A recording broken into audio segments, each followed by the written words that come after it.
It's day 17. It's the Radio Free Skaro Fluid Links Advent Calendar. And the question today is from Zod Hates Astronauts at Hour of the Moon. That's a Superman 2 reference, I bet. Does he hate astronauts? It's also a reference to God Hates Astronauts, the comic series by Ryan Brown, which everybody should read because it's really funny and completely loopy. Oh, I like because they do land on the moon and they take us to this planet Houston and stuff, and they kick astronauts around the moon, I think is what happens, and a bunch of anyway. Terrence Stamp is awesome. The question is, do you think the current series episodes, that being like series 11, are on average better or worse than the previous Chibnall episodes scattered through the previous series of Doctor Who? No. About equal? Like, kind of. Woman Who Fell to Earth is great. That is so apples to oranges. It is kind of, because all the ones he wrote for previous regimes were basically like, here are the elements, put them together. Here's the recipe, cook it up. He's a short order. It's going to have that sheen of the other showrunner. So yeah. Sort of thing. Because it's one thing to be given an idea or told a title and say, hey, run with that, versus having to craft it yourself. Because unlike Moffat, who basically came to RTD to say, here's my story, okay, we'll make it. Like Chibnall never had that. He was he's very much a I know a writer who can get things done, which sounds like the first lyric of his theme song, but it could be. And so they just give it to him, and he said, well, look at that. Chibnall handed this thing in a week, and it's pretty serviceable and good, so we'll go with it. He was a good, dependable writer, I think.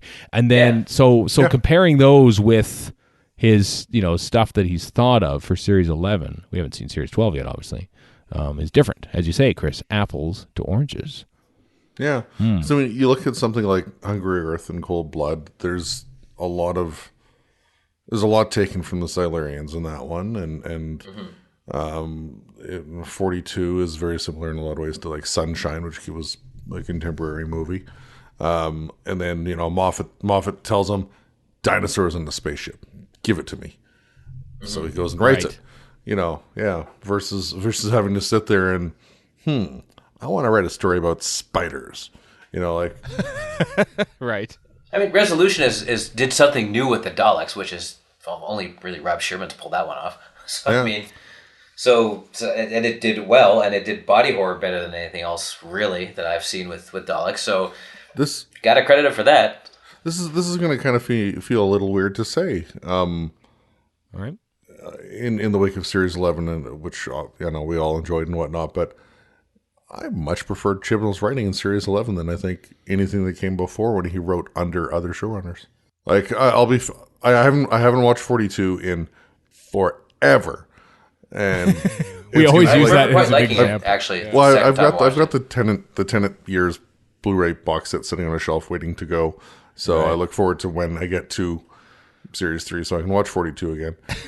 The 20th anniversary of Series 3 by the rate you're going here, Chris. Yeah, probably.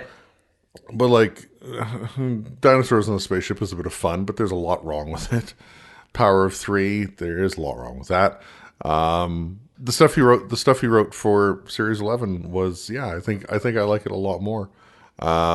There's some of his Torchwood. I really love some of his Torchwood, like Exit Wounds, for example.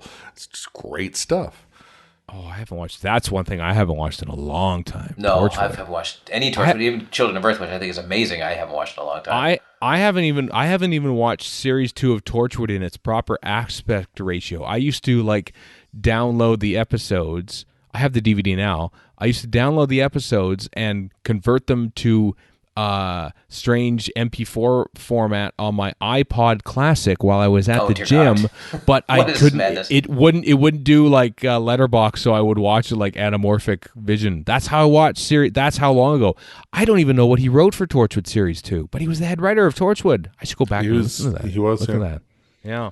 I mean, I don't know. It's funny because I think some people probably preferred Stephen Moffat's pre-showrunner days to his showrunner days because they were just such. Story. Yeah, because there was such a different take on it compared to what else was going on, because they're his own original ideas, and they kind of adhere to the general overall arc of a season, but really they don't. Like Girl in the Fireplace is especially on its own, even from episode to episode. You know how Rose is upset that Mickey's coming on the TARDIS. That's completely forgotten about. It's Girl in the Fireplace is a weird episode in that way. It's so different. It's so difficult to compare the two.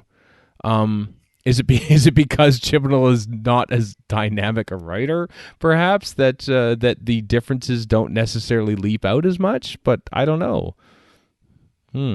It's a tricky one. I do You stumped us. I know. Yeah, we're stumped. Zod hates that. You hate us. Zod hates us. Radio Free Skaro for. Well, that was never a debate.